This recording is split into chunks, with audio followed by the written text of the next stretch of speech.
مدینہ منورہ جانے والے کس ادب کے ساتھ طریقے کے ساتھ وہ بارگاہ رسالت میں حاضری دیں، تو کون سے ایسے ادب ان کو ملحوظ خاطر رکھنے چاہیے، اس حوالے سے رہنمائی فرمائیں۔ سب سے پہلے تو یہ کہ جب آپ مکے مدینے دونوں سفر اختیار کر رہے ہوں تو اس پر اللہ پاک کا شکر ادا کریں کہ اللہ پاک نے یہ بہت بڑی نعمت آپ کو عطا فرمائی ہے، اور جتنے بھی گناہ ہیں اس سے آپ توبہ کریں، جو قرض آپ کے اوپر ہے، حقوق العباد آپ کے اوپر ہیں، اسے ادا کریں، اور بالکل ایک سعادت سمجھتے ہوئے آپ حرمین طیبین کا سفر اختیار کریں۔ مدینہ منورہ بالخصوص جب آپ پہنچیں تو وہاں بنیادی نیت آپ کی یہ ہونی چاہیے کہ میں نبی پاک صلی اللہ علیہ وسلم کی بارگاہ میں حاضر ہو رہا ہوں۔ آپ یہاں تک اندازہ لگائیں کہ بعض علماء نے یہ ارشاد فرمایا کہ وہ یہ بھی نیت نہیں کرے گا کہ میں مسجد نبوی علی صاحبہ الصلاۃ والسلام میں حاضر ہو رہا ہوں۔ اس کی بنیادی نیت، اب یہاں دو طرح کے الفاظ ہیں، ایک یہ ہے کہ وہ نبی پاک صلی اللہ علیہ وسلم کی قبر انور کی زیارت کے لیے آ رہا ہے، اور بعض علماء نے بالخصوص مالکیہ جو علماء ہیں انہوں نے یہ فرمایا کہ وہ یہ نیت کرے گا کہ میں حضور پاک صلی اللہ علیہ وسلم کی بارگاہ میں حاضر ہو رہا ہوں، ٹھیک ہے، کیونکہ آپ کی جو دنیا سے تشریف آوری کے بعد زندگی ہے وہ دنیاوی زندگی ہی کی طرح ہے،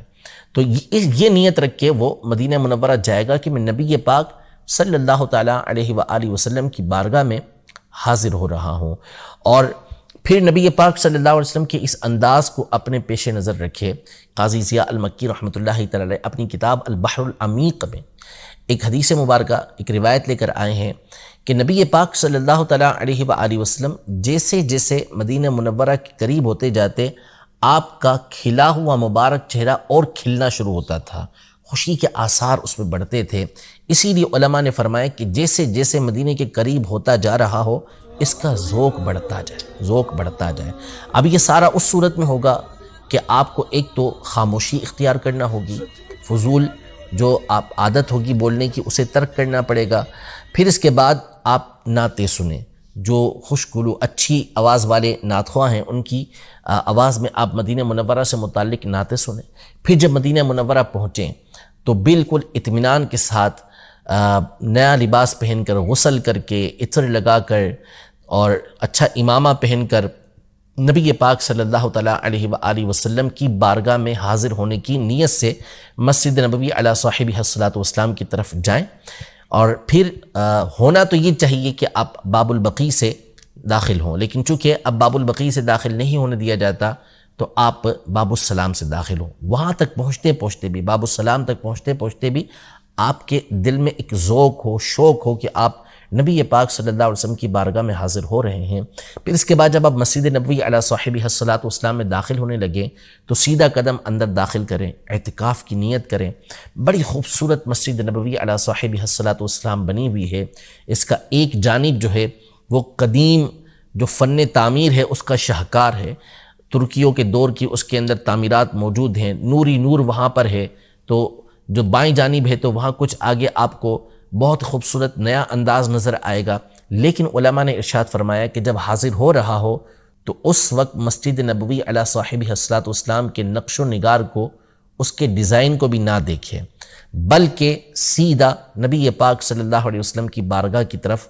سفر اختیار کرے، جانا شروع کرے، حتیٰ کہ درمیان میں اگر کوئی جاننے والا ملے تو اس سے ملے بھی نہ، اور ملنا ضروری ہو تو مختصر سلام کر کے پھر اس سے آگے بڑھ جائیں۔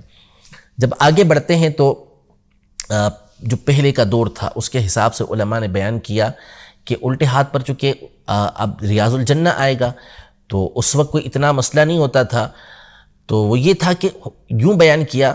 کہ اگر آپ کا ذوق اجازت دیتا ہے، کیونکہ بندہ جب عشق میں ہوگا، ذوق کے اندر ہوگا تو اس کی تڑپ ہوگی کہ بس جلد سے جلد نبی پاک صلی اللہ علیہ وسلم کی بارگاہ میں حاضر ہو جاؤں، مواجہ اقدس کے سامنے، سنہری جالیوں کے سامنے حاضر ہو جاؤں۔ تو فرمایا کہ اگر آپ کا ذوق اجازت دے تو آپ پھر 2 رکعت ادا کر لیں، اگر اجازت دیتا ہے ذوق، ورنہ پھر نبی پاک صلی اللہ علیہ وسلم کی بارگاہ میں آپ حاضر ہو جائیں۔ جب آپ پہنچ جائیں سنہری جالیوں کے سامنے تو پہلے نبی پاک صلی اللہ علیہ وسلم کی بارگاہ میں حاضر ہوں۔ علماء نے یہ ارشاد فرمایا کہ لمحہ وہ لمحہ ہونا چاہیے کہ بندے کے دل سے 2 جہان نکل چکے ہوں، صرف اس کی دل کے اندر نبی پاک صلی اللہ علیہ وسلم کی ذات گرامی موجود ہو، یہاں کھڑے ہو کر وہ نبی پاک صلی اللہ علیہ وسلم کی بارگاہ میں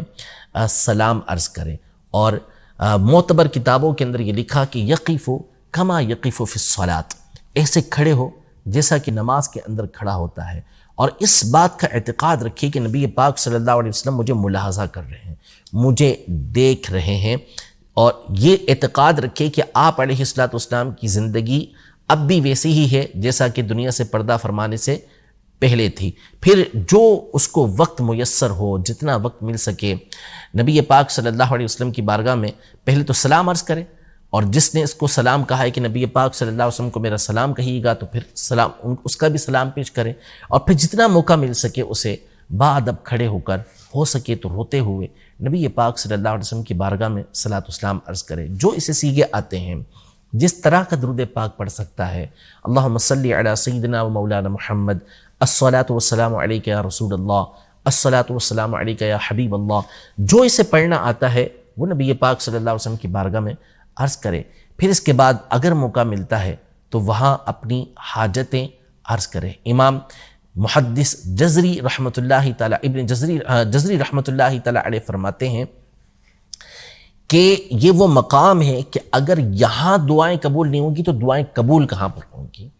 دعائیں کرے نبی پاک صلی اللہ علیہ وسلم کی بارگاہ میں، ان سے عرض کرے، اور ان کا وسیلہ پیش کر کے اللہ پاک کی بارگاہ کے اندر عرض کرے، جو دل کے اندر تمنا ہے، شفاعت کی بھیک نبی پاک صلی اللہ علیہ وسلم سے مانگے۔ پھر اس کے بعد جو شیخین کریمین ہیں، حضرت ابوبکر صدیق رضی اللہ تعالی عنہ کا جو مزار مبارک کے ساتھ ہی ہے، وہاں پہ کھڑے ہو کے ان کو سلام پیش کرے۔ پھر حضرت عمر رضی اللہ تعالی عنہ کو سلام عرض کرے، پھر دونوں کے درمیان میں کھڑے ہو کے دونوں کو سلام عرض کرے، پھر نبی پاک صلی اللہ علیہ وسلم کو سلام عرض کر کے حتی الامکان کوشش کر کے الٹے قدموں یہ باب البقیع سے باہر کی طرف آپ آ جائیں، اور جاتے جاتے بھی جتنا ہو سکے درود و سلام پڑھتے رہیں، مڑ مڑ کے۔ اگر موقع نہیں ملتا کہ آپ جو ہے وہ